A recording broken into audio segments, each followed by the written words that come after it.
All right, so we've been practicing finding inverse trig function values. Now we're going to just look at a couple more examples to see the different kinds of situations that might arise. So let's suppose we were asked to find theta using inverse trig function values, but it says to the nearest, let's say degree to keep it simple. So as soon as I see to the nearest, that should trigger what in my mind? Hopefully that triggers that we're using a calculator. So if I said find theta and theta is equal to arc sine of 0.43, okay? This is obviously not one of the ratios from our chart, so we can't just use our chart to reverse it to the angle. But remember, arc sine means inverse sine. So either notation indicates that we're going to use our second key on our calculator or our shift key, or if you're using the inspired calculators, you just select the inverse function, all the same. So find the appropriate key on your calculator. All we need to do then to find for ratios that are not in our chart is to use our calculator, right? So go ahead, pull your calculator out. And all we need to do is, since it says it's in degrees, it wants our answers in degrees, make sure your calculator is in degree mode. We talked about how to switch between modes last week. Make sure you know how to switch your calculator between degree and radian mode. Making sure your calculator is in degree mode then, all we need to do then is type second sine of 0.43, and we should get theta to the nearest degree, should round to 25 degrees. If you were asked for it in radians, you'd simply switch your calculator to radian mode, and it'll give you some random decimal, and you round it according to the directions.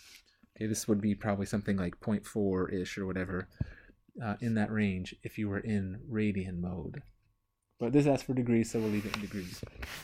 So that's one other type of problem that could come up. We've already done problems like that using inverse functions to find angles. So if it's not a ratio from our chart of special angles that we know, then we'll still just use our calculator.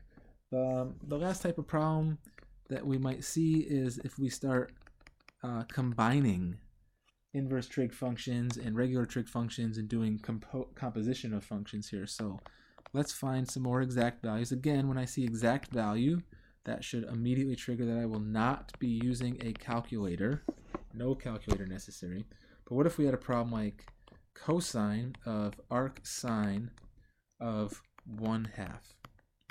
Okay, make sure that, remember, when we do composition of functions, we work from the inside function out. Okay, so the inside function here is arc sine of 1/2. And we've just been talking about arc sine of 1/2 really means the angle whose sine function value is 1/2. So what angle has a sine function value of 1/2? And you all said 30 degrees or pi over 6 radians, depending on how you're operating.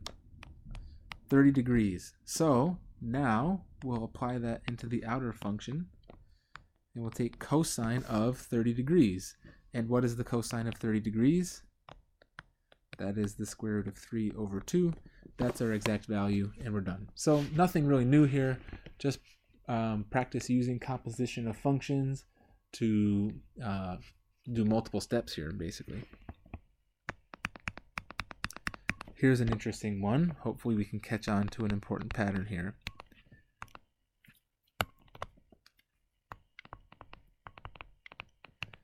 Suppose we said tangent of arctangent of -2. Okay, so -2 is obviously not in our chart.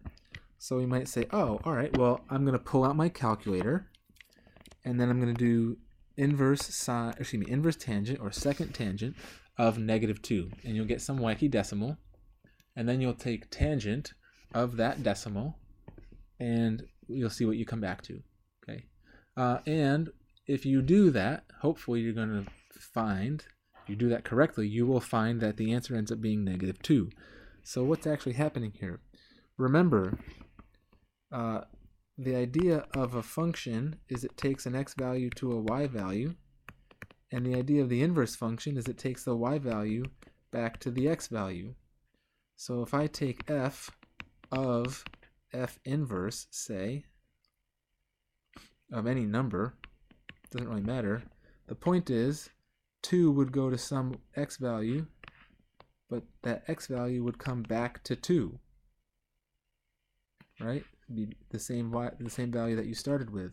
This is always what happens when inverse functions happen. This is how we solve equations. How do we solve equations? Beautiful. All right.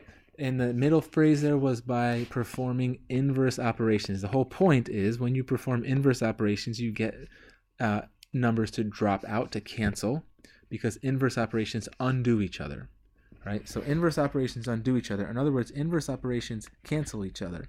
So when we look here, we see tangent and its inverse would have to cancel each other, and our answer is -2. We don't have to pick up a calculator or know any special charts to know that tangent and inverse tangent will undo each other. All right, so there's just a handful of different types of examples that would use inverse trig functions, or where we practice computing with them. But again, ultimately, it comes down to we're just reversing our chart, using our chart in the reverse order. So now I'm giving you the ratio, and you have to figure out what angle it corresponds to. But watch out if you get negative values in the ratio. And if you have a negative ratio, then you have to come up here to follow these extra little steps to make sure you get the right angle.